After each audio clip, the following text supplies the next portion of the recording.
মানে কোথাও গিয়ে মানে খুব আমরা হ্যাপি। কাজের মধ্যে অন্তত একটা প্যাশন আছে, মানে তোকে একটা ভালো কিছু করার একটা প্যাশন আছে।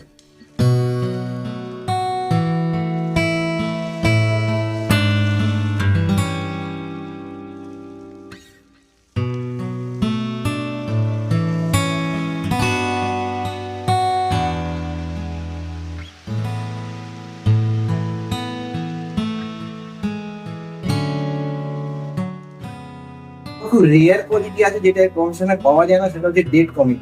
মানে যে ডেট বলেছিল ঠিক সে ডেটে দিয়েছে। Thank you so much. আর আমাকে আমাদের যেটা পিঙ্কি সবসময় বলতো, স্যার বা ম্যাডাম, আমি কিন্তু কাস্টমারদের জাস্ট হ্যাপি দেখতে চাই না, আমি ডিলাইটটা দেখতে চাই। আমি ওকে অ্যাসিওর করছি যে উই আর বোথ ডিলাইট। আর বাকিটা আপনি দেখে